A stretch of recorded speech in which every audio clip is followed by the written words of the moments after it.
Hello everyone, welcome to the Commerce Achiever platform. So with today's session we are going to discuss the self-study approach related to the subject organization theory for UPSC Civil Services Commerce Option exam. So I am trying to cover it in both the languages so that if the aspirant is from Hindi medium or English medium, the session will be helpful. Even you are a beginner or you are an expertise, you covered your syllabus even a one part, this session definitely going to help you out because I'm going to outline the structure what I'm going to cover in this particular session. So the basic idea behind the syllabus. Second thing about the role of NCERT and how to take care. Then the standard book you need to refer. Then concise notes or mind maps for the quick revision that we can conclude as a one-day revision note which you have to take after the prelims. Okay, and then PYQs related to paper of organization theory. Okay, and about the difficult topics, how if it come across, how to take care, and I will try to also give you a road map. Okay, a weekly road map also. Okay, so in this session, this will be our strategy to cover up the session. तो आज के इस particular session में मैं जो UPSC civil services commerce optional का जो subject है हमारा ऑर्गेनाइजेशन थ्योरी पेपर 2 है of the commerce optional section A का पार्ट है. अगर आप ऐसे स्टूडेंट हैं जिन्होंने अभी तक पैटर्न भी नहीं देखा तो don't worry, I will explain paper 2 and section A क्या है. क्योंकि मैंने बोला चाहे वो बिगिनर हो स्टूडेंट या एक्सपर्टीज लेवल में आपने एक लेवल पे प्रिपरेशन कर ली हो, ये सेशन सबके लिए हेल्पफुल होने वाला है. स्टार्ट करने से पहले again simple request, please notebook और पेन लेकर के बैठ जाएं ताकि एक ही बार में आप जो वैल्यूएबल पॉइंटर्स हैं उसे अपने पास नोट डाउन कर लें. और अगर कोई ऐसा पॉइंट है जो मिस्ड आउट हो जाता है, you can feel free to ask in the comment section. Okay, so let's begin and dive into the detailed session. Okay, so give me a moment, I will connect you with the book. Okay, and then I will discuss each and every point. Okay, so this will be our standard book. ये हमारी standard book रहने वाली है UPSC commerce optionally organization theory के लिए. ठीक है, सो मैं कोई आउटसोर्स बुक नहीं रिफ़र कर रही हूँ, बट ये स्ट्रैटेजी फिर भी आपके लिए एप्लीकेबल होगी क्योंकि मैं सिलेबस एंड जो है चैप्टर में आपको कनेक्ट करूँगी. ठीक है, सो सबसे पहला जो क्वेश्चन स्टूडेंट ने रेज किया कि मैम एनसीईआरटी को रिफ़र करने की ज़रूरत है, it's very important for the organization theory that we should go for the NCERT. So my answer is no. अगर आप ये बुक रिफ़र कर रहे हैं तो आपको एनसीईआरटी कवर करने की ज़रूरत नहीं है, लेकिन अगर आप कोई other source of book refer कर रहे हैं then you should go with NCERT for the basics. ठीक है, इस बुक्स में हमने बेसिक से लेके यूपीएससी के लेवल तक कंप्लीट कवरेज किया है and I will show you the content also. ठीक है, उसके बाद जो सेकेंड क्वेश्चन आता है अबाउट द सिलेबस. तो यूपीएससी सिविल सर्विसेज की जनरली जो स्टूडेंट प्रिपरेशन करते हैं कई साल पहले स्टार्ट कर लेते हैं जेन्युइनली. तो आपने इस सिलेबस को रेफ़र करना है. जब भी नया नोटिफिकेशन आता है हम उसको सेपरेटली कवर अप करा देते हैं और अगर सिलेबस में कोई चेंज होगा तो उसको भी आपको इन्फॉर्म कर दिया जाएगा. ठीक है, सो अगर आप अपीयर करें से इन 2025 तो आपका जो नोटिफिकेशन है वो अराउंड फरवरी 2025 में आएगा. दैट डजेंट मीन कि आप फरवरी में ही प्रिपरेशन स्टार्ट करें, डेफिनेटली आपको पहले ही प्रिपरेशन स्टार्ट करनी है. तो जो लास्ट लेटेस्ट नोटिफिकेशन होगा हम उसके अकॉर्डिंग प्रिपरेशन करते हैं. सो उसके अकॉर्डिंग हम अपने सिलेबस को देखते हैं. तो इसमें ये अपडेटेड सिलेबस है हमारे पास. So if you can see, ठीक है, nature and concept of organization. ठीक है, ये आपको ऑर्गेनाइजेशन के बारे में यहाँ पे पता होना चाहिए. Next is external environment of organization जिसमें technological, social, political and economical and legal aspects को कवर अप किया गया है. Next is organizational goal which is about the primary secondary goals and single and multiple goals are covered. ठीक है, तो यानी ये टॉपिक्स तो आपको कवर करने हैं डेफिनेटली, बट इसके अलावा भी आपको वाइड टॉपिक्स कवर अप करने हैं जो आपके ऑर्गेनाइजेशन गोल्स के अंदर फॉलो करते हैं. Fourth is management by objective है हमारा, जिसको हम MBO भी बोलते हैं शॉर्टकट में.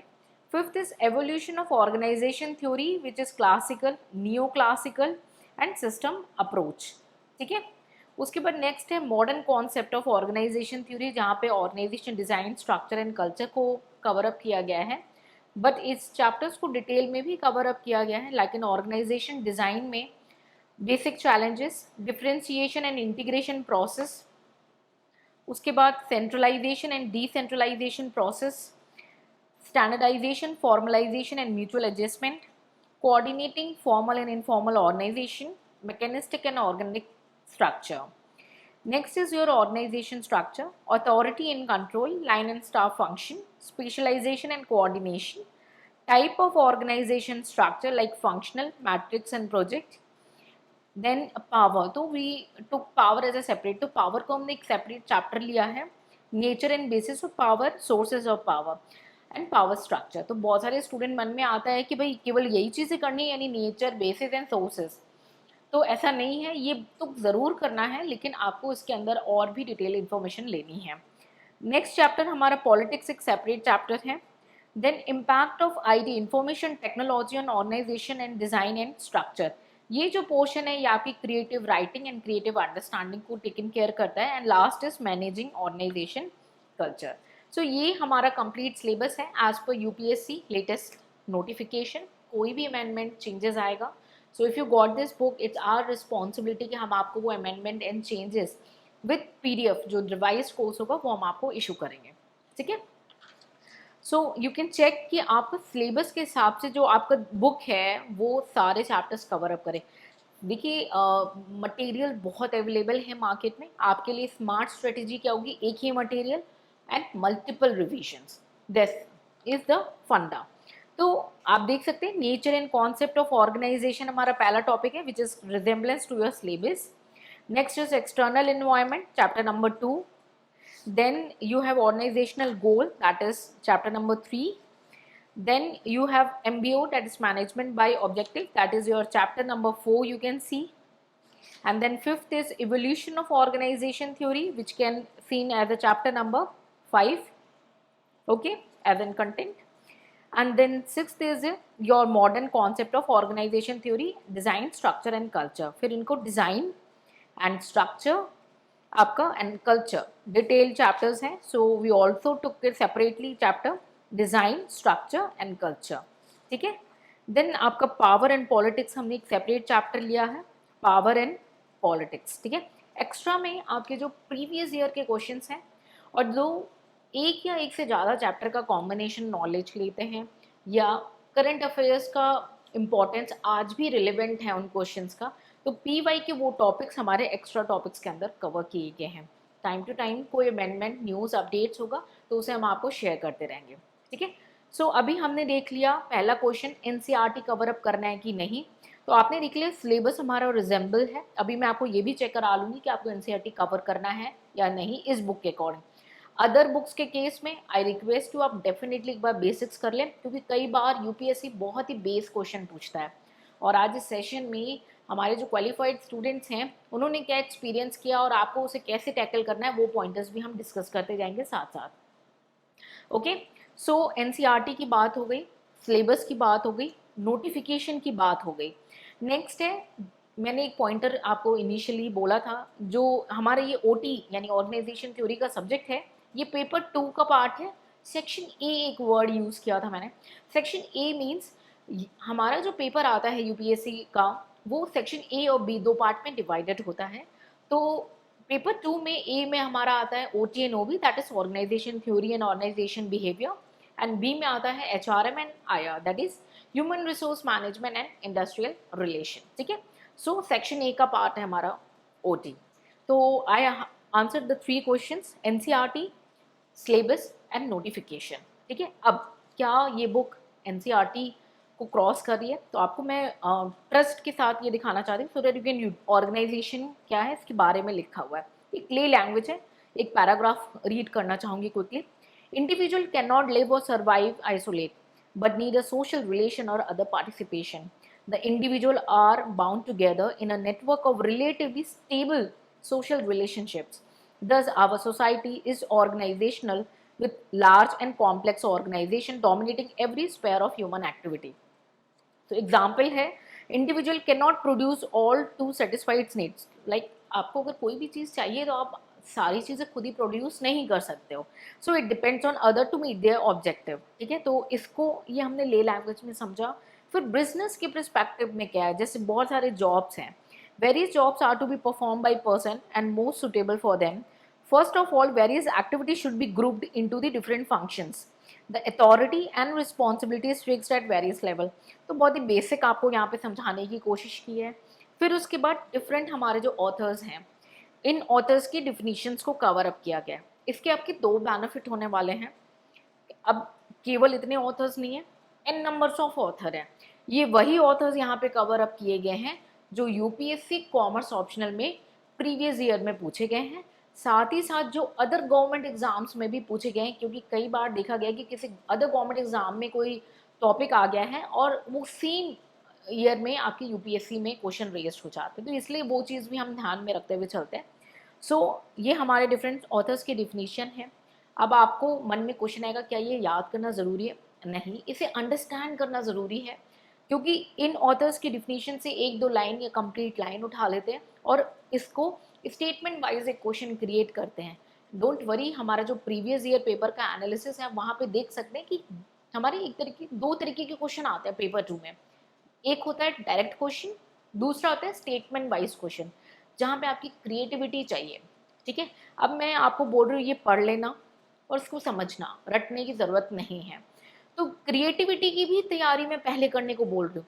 अब जब आप हर बार रीड करोगे, हर चैप्टर के टॉपिक में रीड करोगे, तो क्या हो जाएगा, हैबिट हो जाएगी। जैसे मॉर्निंग में आपकी हैबिट हो गई किसी की उठते ही गर्म पानी पीने की, किसी की उठते ही ब्रश करने की, ये एक हैबिट हो गई, डेली हैबिट। ये एक आपकी हैबिट हो जाएगी और क्रिएटिविटी एग्जाम में जो भी टॉपिक आएगा आपके, आप ऑटोमेटिकली आप आंसर लिख लोगे। It's a proven, it's a guaranteed, and it's my humble request, आप इसको अप्लाई करो, आपको डेफिनेटली हेल्प मिलेगा। ठीक है, इनको अंडरस्टैंड करना है, दैट्स इट, अच्छे से समझ लेना है।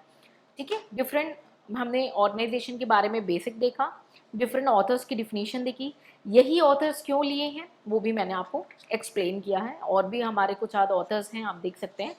ठीक है, ये सारे ऑथर्स कवर्ड हैं। उसके बाद ऑर्गेनाइजेशन का प्रिस्पेक्टिव, दो प्रिस्पेक्टिव है, माइक्रो एंड मैक्रो।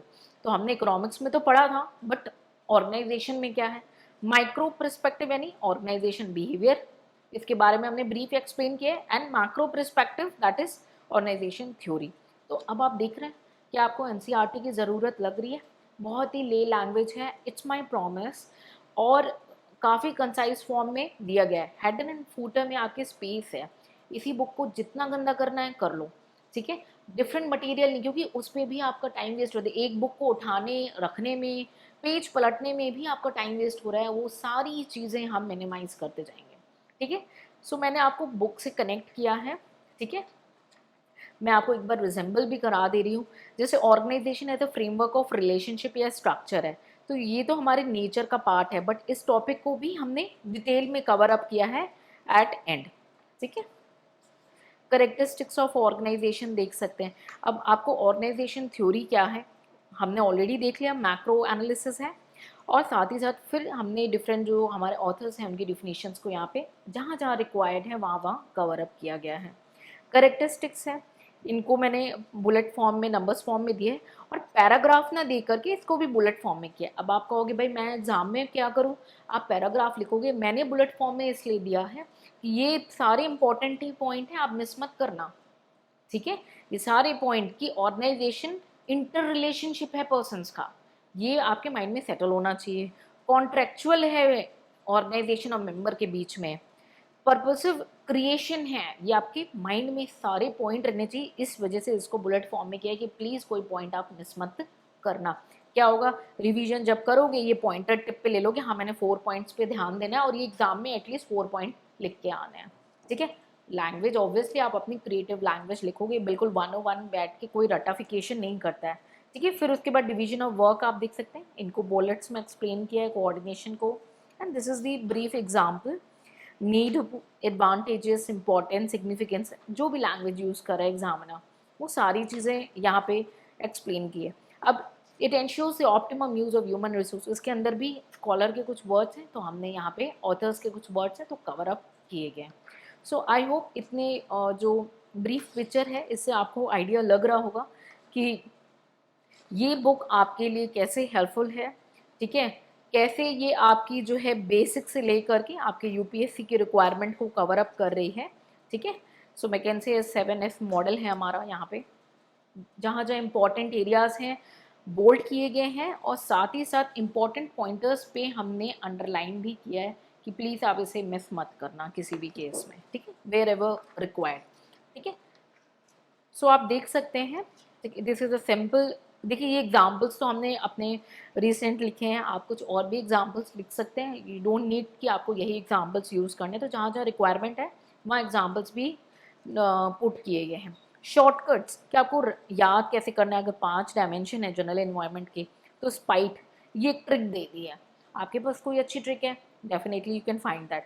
तो जितना पॉसिबल सपोर्ट है ना, उतना पॉसिबल सपोर्ट इस मटेरियल में हमने किया है, ठीक है। अब आई बिलीव आपको ये एक आइडिया लग चुका होगा, ठीक है, कि ये मटेरियल कैसे आपके लिए बेसिक से यूपीएससी लेवल तक के लिए है। स्टिल अगर आपके मन में कोई डाउट या कोई क्वेरी है तो आप डेफिनेटली जो है हमारी टीम है, एडमिन टीम है, व्हाट्सएप पे आप उनको अप्रोच करके जो है डिस्कस कर सकते हैं। हम उसका डिटेल जो है बैकअप ले लेते हैं उनकी जो चैट्स हैं, so don't worry about that, ठीक है। तो ये सारी चीज़ें आप देख सकते हैं, ठीक है। ओके, तो सेकंड जो नेक्स्ट क्वेश्चन आपके माइंड में आता है कि मैम ये बुक हम बाय कहाँ से करें, तो देखिए हमने डिफरेंट प्लेटफॉर्म्स पे इसे अपलोड किया, but we are not selling there because they are charging huge commission, तो आपके लिए वो कॉस्ट और बढ़ के आएगा, ठीक है। आप डायरेक्टली अप्रोच कर सकते हो, तो जो कमीशन कॉस्ट है और जो कंपनीज का ट्रांसपोर्टेशन कॉस्ट है वो एलिमिनेट हो जाता है, तो हम इंक्लूसिव करके इसको सेल करते हैं। ये आपकी प्रॉपरली बुक है, ये कोई जीरोक्स नहीं, ये कोई नोट्स नहीं है, इट्स अ बुक, ठीक है। अब प्रीवियस ईयर के जो क्वालिफाइड स्टूडेंट हैं उनमें से एक स्टूडेंट था, उसने ये रिव्यू दिया कि कोई भी माइंडसेट लेके आपको नहीं बैठना यूपीएससी में। अगर आप रिसेंटली 2013 का पेपर देखेंगे, 2023 का सॉरी, आप पेपर देखेंगे तो आप माइंडसेट पे अगर लेके गए कि भाई पहला क्वेश्चन नंबर 2A 2B और 2C होता है फॉर एग्जांपल, तो 2A 20 मार्क्स का, 2B 20 मार्क्स का, 2C 10 मार्क्स का, जनरली ये माइंडसेट बना लेते हैं सेम पैटर्न। लेकिन एग्जामिनर ने क्या किया, ट्विस्ट कर दिया कि क्वेश्चन नंबर 3 में क्या किया, question number 3A 20, 3B 10 marks का एंड 3C 20 मार्क्स का कर दिया। तो ये एक एग्जाम्पल मैं आपको दे रही हूँ, कोई भी चीज़ का माइंडसेट नहीं बना के बैठेंगे। यूपीएससी सरप्राइजेस पसंद करता है, तो आप उन सरप्राइजेस के लिए तैयार रहें, क्योंकि आप ऑफिसर बनेंगे, आप उस जो ड्यूटी करेंगे वहाँ पे कोई भी चीज़ बता के नहीं आएगी, वो सडन आएगी और आपको जस्ट मीट आउट करना है और आपको द बेस्ट सॉल्यूशन निकालना है, तो उसकी प्रिपरेशन हमने आज से ही करनी है। सो हमारा जो नेक्स्ट क्वेश्चन था कि मैम स्टैंडर्ड टेक्स्ट बुक, वो भी मैंने आपको बता दी। अब हमारी बात आती है वन डे रिवीजन नोट्स की, तो एक मैं सैम्पल जस्ट ले लेती हूँ, अभी जो हमने टॉपिक सीखे ना हम उसमें से ले लेते हैं। फॉर एग्जाम्पल आपने देखा steps in the process of organization में स्टेप्स क्या होने हैं, ठीक है। तो ये जो पॉइंटर्स है 1 2 3 4 5 6 7, ये सारे जो पॉइंटर्स हैं ये आपको याद होने चाहिए, ठीक है। और मानिए आपने डिवीजन ऑफ वर्क के बारे में पढ़ा, तो उसमें जो इंपॉर्टेंट पॉइंट है उसको आपने हाईलाइट किया, तो आप क्या कर सकते हो, ट्री डायग्राम ड्रॉ कर सकते हो। आई बिलीव आप सबको पता होगा ट्री डायग्राम, तो मैंने चैप्टर स्पेसिफिक भी ट्री डायग्राम बनाया कि आपने पहले चैप्टर पे आए nature and concept of organization, उस पर आपने ट्री बना दी कि भाई इस चैप्टर में मैंने क्या क्या पढ़ा। फॉर एग्जाम्पल मैंने ऑर्गेनाइजेशन की मीनिंग अंडरस्टैंड करी, फिर मैंने ऑर्गेनाइजेशन का परस्पेक्टिव किया, फिर कॉन्सेप्ट किया, कॉन्सेप्ट में मैंने दो किया, स्टैटिक एंड डायनेमिक किया, फिर नेचर को कवर अप किया, नेचर में ये सारे बुलेट पॉइंट आपने डाल दिए, फिर थ्योरी समझी, थ्योरी क्या होती है, और फिर जो है आपको इसको वर्बली ऑन टिप्स में रिवाइज करना है। ऑर्गेनाइजेशन थ्योरी क्या है, करेक्टरिस्टिक्स, तो आपने करेक्टरिस्टिक्स हेडिंग दे दी और उसके अंदर बुलेट पॉइंट्स दे दिए कि करेक्टरिस्टिक्स क्या क्या और कौन कौन से पॉइंटर्स हैं। तो आपने ट्री डायग्राम चैप्टर स्पेसिफिक भी बनाने हैं और साथ ही साथ टॉपिक स्पेसिफिक भी बनाने हैं, ताकि जब आप प्रीलिम्स क्वालिफाई कर लें तो उसके बाद आपको कम समय लगे रिवीजन में। अब आपके मन में क्वेश्चन आएगा कि मैं कहीं और बना लूँ, A4 शीट में बना के एक बुकलेट बिल्कुल भी नहीं, ये गलती बिल्कुल नहीं करना। मैं बार बार बोल रही हूँ, इसी बुक को गंदा करो, क्योंकि बुक्स उठाने रखने में, पेपर उठाने रखने में भी बहुत समय वेस्ट होता है। Please go through this book only, यहीं पे बनाओ सारे जो ट्री डायग्राम्स हैं आपके, और यहीं पे सारी चीज़ें आप कवर अप करो, कहीं और मत करो। आपको ऐड करना है पेपर, यहीं ऐड कर लो, बाहर कुछ नहीं होना चाहिए, ठीक है। So I also help you out with the concise note, one day note, जिसको हम माइंड मैप भी कह सकते हैं क्विक रिवीजन में। अगर आपको नहीं पता या आपने सेशंस में नहीं देखा कि हम कैसे बनाते हैं ट्री डायग्राम, तो आप प्लीज़ कमेंट सेक्शन में पूछें। सो हम डेफिनेटली उसका सैम्पल्स इसी चैप्टर से या इसी बुक से जो भी आप टॉपिक दोगे उसको लेकर के मैं आपको हेल्प आउट कर दूंगी, एक दो सैम्पल्स दे दूंगी ताकि आपको क्लियर हो जाए पिक्चर, ठीक है। उसके बाद पास्ट ईयर क्वेश्चंस की बारी आती है, तो डेफिनेटली पहले जो है हमारा PY एनालिसिस आपको देखना है कि किस तरीके का पेपर आता है, उसकी लिंक भी मैं शेयर कर दूंगी ताकि आपको आइडिया मिल जाए आपको देखना कैसे है, ठीक है। और उसके बाद हमने पीवाई सॉल्यूशंस को देखना है। बहुत सारे स्टूडेंट हैं, हर बार ये मैंने देखा है, मैम आंसर राइटिंग प्रैक्टिस करने का टाइम नहीं बचा, तो अब क्या करें, स्ट्रेस में आ जाते हैं। बिल्कुल भी नहीं वरीड होना है। पीवाई सॉल्यूशंस हमने देखने हैं। कितने देखने हैं? 2011 एंड ऑनवर्ड्स, उतना काफ़ी है, क्योंकि हम एक बहुत ही छोटे ब्रीफ एग्जाम्पल से समझते हैं। आज आप आर्टिफिशियल इंटेलिजेंस की दुनिया में रह रहे हो, ठीक है। आज जो है आप सारी चीज़ें ट्वीट कर रहे हो, या we can say you are some posting on X, so you are doing that, और आप यूट्यूब यूज़ कर रहे हो। ये 18th में नहीं था, ठीक है, ये 19th में नहीं था, ये आज है। तो हमें आज के हिसाब से अपग्रेडेड रहना है। यूपीएससी की डिमांड आज के हिसाब से होगी। फिर भी हम on an average 2011 and onwards को कवर अप करें ताकि आपको पिक्चर थोड़ी सी और डिटेल में क्लियर हो। उससे पहले साल जाने में कॉमर्स ऑप्शनल में मैं बिल्कुल भी रिकमेंड नहीं करूँगी। हाँ, जीएस पेपर में आप जा सकते हो, आप प्रीलिम्स के लिए भी जा सकते हो, but not for all the subjects and topics, that you have to reach out your experts and decide accordingly. 2011 and onwards 100% sufficient, it's my promise, but request यही है, अच्छी से करो, मल्टीपल रिवीजन, एक ही मटेरियल, ठीक है। सो मैंने आपको पी वाइज के बारे में भी बता दिया कि आपको पेपर एनालिसिस देखना है, उससे आपको आइडिया लगेगा क्वेश्चन कैसे आता है, और दूसरा आपको सॉल्यूशंस को देखना है, और अगर आपका टाइम अलाउ होता है तो आंसर राइटिंग प्रैक्टिस जरूर करनी है। कोशिश करें वीकेंड्स में उसको करते रहें रेगुलरली, चाहे वो चैप्टर या टॉपिक कवर हुआ हो या नहीं हुआ हो, आप उसे करते जाएं, और एक फोल्डर बना के रखें, ये ओटी का हमारा आंसर राइटिंग का बुकलेट है, ठीक है। और उसमें से जब रिवीजन करें आप मंथ एंड में या सेकेंड मंथ एंड में, उसमें से कोई नई बात आपने लिख ली हो तो वो आप इसी बुक में लिखें। एक ही बुक को प्रीलिम्स के बाद उठाना है, मल्टीपल मटेरियल नहीं। और ये सेम स्ट्रैटेजी आपको जीएस में भी लागू करनी है, जीएस में भी सेम स्ट्रैटेजी अप्लाई करनी है। Please minimize your material, do not extend, क्योंकि न्यूज़ ऑलरेडी वास्ट होता है, तो वो आप कर सकते हो। पी वाई क्वेश्चन बैंक करते हो आप लोग, एमसीक्यूज करते हो, उसको भी आप अपने स्टैटिक मटेरियल में कंसाइज करते जाओ, ठीक है। सो हमने एनसीईआरटी का रोल समझा, हमारी बुक कौन सी है ये समझा, हमारा सिलेबस समझा, बुक को डिटेल मैंने आपको करने की कोशिश की, कुछ आज माइंड मैप्स के बारे में मैंने आपको आइडिया दे दिया। अब वीकली प्लान आप कैसे कर सकते हो, अगर आप एक ऐसे एस्पिरेंट हो जो जॉब भी कर रहे हो या जीएस के साथ साथ कवर अप कर रहे हो, तो वीकली प्लान बनाना है। कैसे बनाना है मैं बता रही हूँ। पहले वीक में फॉर एग्जाम्पल चैप्टर 1 हमारा 32 पेजेस का है, तो आपने, अगर आपको अपनी कैपेसिटी देखनी, हमें रेस में नहीं दौड़ना है कि किसने पहले बुक खत्म कर ली, हमें क्वालिटी करनी है चेक अपनी खुद की, खुद से, किसी और से नहीं, ठीक है। तो आपने 32 पेजेस हैं, तो आपने कहा भाई पूरे वीक में मैंने 32 करने हैं, ठीक है। सो 32 वीक मैंने 6 डेज में करना है, क्योंकि 7 डेज मेरे को रिवीजन करना है। तो ऐसे आप वीक वाइज में इसको डिवाइड कर सकते हो। मिनिमम कितना टाइम लगना चाहिए, मिनिमम आपको कम से कम इसको, अगर डेज में मैं काउंट करूँ तो 30 डेज आपको देने ही देने हैं, और मैक्सिमम आपको इसको 90 डेज से ज़्यादा नहीं देने, उससे पहले कंसाइज कर लेना। थ्योरी पेपर है, जितना ज़्यादा खींचोगे उतना बोरिंग हो जाएगा, इंटरेस्टिंग रखो। चैप्टर में मैंने ऐसे ही इसको ऑर्गेनाइज किया है, आपका इंटरेस्ट डेवलप्ड हो जाए, आपको पसंद आना लगे कि organization theory is my favourite, या कोई भी बुक आप उठाओगे वो आपको पसंद आना लगे, कितना भी बड़ा दुश्मन क्यों नहीं हो आपको पसंद आएगा, इट्स माय प्रॉमिस, ठीक है। अब नेक्स्ट क्वेश्चन, मैम ये चैप्टर ये टॉपिक मेरे को बिल्कुल भी याद नहीं रहता, मैंने माइंड से स्किप कर जाता, डोंट वरी। हमें जितना क्वेश्चन, हमें 90% या 80% सिलेबस करना है 100% कॉन्फिडेंस के साथ, ठीक है। स्टिल अगर मेरी कोई क्वेरी जो मैंने आपकी कवर अप नहीं की है, आप डेफिनेटली उसे कमेंट सेक्शन में पूछ के क्लियर करें, अपना टाइम इन सब चीज़ों पे वेस्ट नहीं करें, क्योंकि मैं आपको प्रूवन टेक्निक एंड सजेशंस देती हूँ विद आवर जो पास स्टूडेंट्स, क्वालिफाइड स्टूडेंट हैं, उनके रिव्यूज़ एंड एनालिसिस के बाद, ठीक है। So I want to wrap up our this detailed guidance on organization theory, which is related to your UPSC Commerce optional paper 2 part A. Okay. So it's my humble request, please follow this plan diligently and you will definitely able to tackle this subject and this particular exam.